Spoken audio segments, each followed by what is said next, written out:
Ginawang katatawanan ng mga netizens ang OOTD or Outfit of the Day ni Carlos Yulo, ang ating two-time gold medalist sa nakaraang Paris Olympics. Ang tinutukoy namin ay ang suot ni Kaloy na blue fit crop top shirt na tinernuhan ng baggy denim pants, elevator shoes at small shoulder bag na kuha sa Seoul, Korea. Uso naman talaga ngayon ang crop top for men, pero depende ito sa nagsusuot at sa kaso ni Carlos Yulo ay hindi ito bumagay base sa comments ng netizens. Viral ang mga litratong ipinost mismo ni Carlos sa kanyang Instagram account na may libo-libo ng likes at comments. Base sa mga komento ay karamihan ay hindi nga pabor sa itsura niya pero may mga nagtanggol din naman sa kanya. Samantala, narito naman ang naging opinyon ng batikang manunulat at showbiz reporter na si Christy Fermin. Ano ba naman kasi yan? Pinaglalaroan ngayon sa social media si Carlos Yulo kung paano siyang dinadambana at pinapalakpakan at sinasaluduhan nung mag-uwi siya ng 2 gintong medalya mula sa Paris Olympics. Aba ngayon, ano ba yung crop top na yan, Romel? Pakinga, ano ba to? Ewan ko ba, syempre dahil ang fashion ay talaga naman kahit kaino pwede. Pero dapat may pinipilian din ito na may pinipili din ito na binabagayan, sabi nga nila. Pero kung gusto mo, wala naman tayong magagawa, di ba? Gusto mo, isuot mo, sabi niya nga, sabi ni Carlos sa isang interview. Napagkatuwaan daw nilang isuot yan, ayan, todo post na. Pinahiram daw niya yon, parang ipinahiram lang sa kanya ni Chloe. Sila lagi magkasama, natural, magkakahawahan yan kahit saan, di ba? Oo, yun na yan. Sabi, ayan, eto na ang mga komento. Unahin natin yung naku, si Chin Bautista Silverio, ano kaya laman nito? Sabi niya, "Hi, Nay, wala bang sariling isip si Carlos? He should know kung anong bagay at hindi sa kanya. Oo nga naman, ano ba? Wala ka bang decision sa sarili mong, ano ka ba?" Sabi ni Boise, okay sana yung crop outfit. Kaya lang hindi ako, okay sana yung crop outfit niya, kaya lang hindi ko feel ang bag. Parang taga-bitbit siya ng bag ng girlfriend niyang blondina. Bakit ba? Masaya ka, Kuya Romel. Bakit ka masaya, Nanay? Boise, mamaya dyan lang kayo, mga kapatid na ko, mga CFMers. At eto na, sabi ni Juris Dr. Channel, tumawid ang mensahe niya. Tama nga yung kasabihan, you are the average of the 5 people you spend the most time with. Naiintindihan ko naman. May kani-kanyang style ang bawat isip at ang bawat isa at nire-respeto ko yon. Ang crop tops para sa mga lalaki ay naging fashion trend mula noong 2023 na nagmula pa noong 1970s. Pero sa totoo lang, hindi lahat ng bagay ay bagay sa lahat. Dito sa LA, maraming lalaki ang naka-crop top. Pero, naku, eto na. Pero sa kanila bagay naman, kaya hindi mo kambadoy o cheap.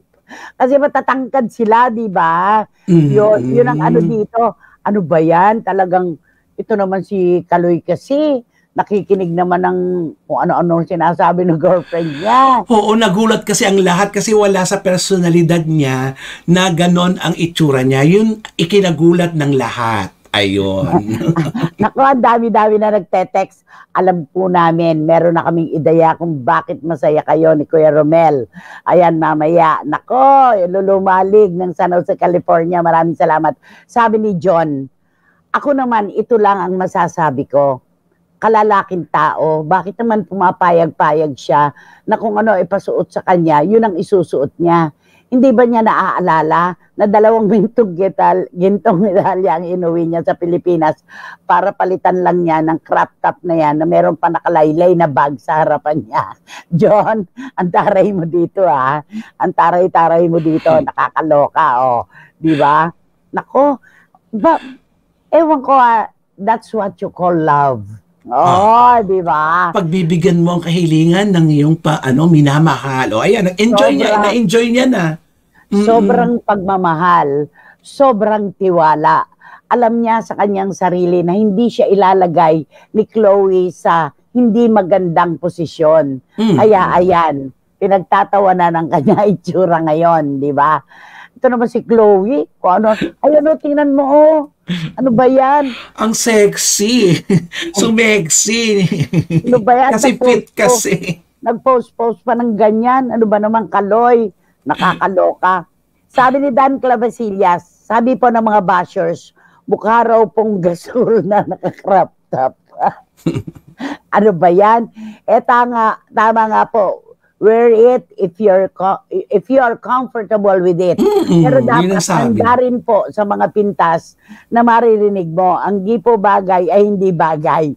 Oo nga naman. Kung komportable, katulad natin, kung saan tayo komportable, doon tayo, di ba? Pero dapat iniisip din natin, nananalamin tayo kung bagay ba o hindi. Yun. Malamang, sabi ni Marichu Formacion Espiritu, napunta na sa talampakan ni Carlos ang utak niya nang dahil sa katatumbling niya. Diyos ko na, hindi na lang nag-isip. Masyadong malakas ang impluensya sa kanya ng Chloe na yan. Sabi niya. At sabi naman itong si Shoni Sebastian, Nay, maulan na hapon po. Dapat naman po ibagay ni Carlos ang kanyang bagong anyo. Huwag naman po siyang sunod-sunura na lang kay Chloe. Meron naman sigurong isip si Carlos. Ano po? Oo naman. Kaya lang anak natatabunan ng pag-ibig. Di ba? At sabi ni Lara May Abrigo, Nay, nararamdaman po namin ang excitement nyo ni Kuya Romel. Mukhang good news po talaga yan. Kahit may idea na po ako, excited pa rin po sa good news.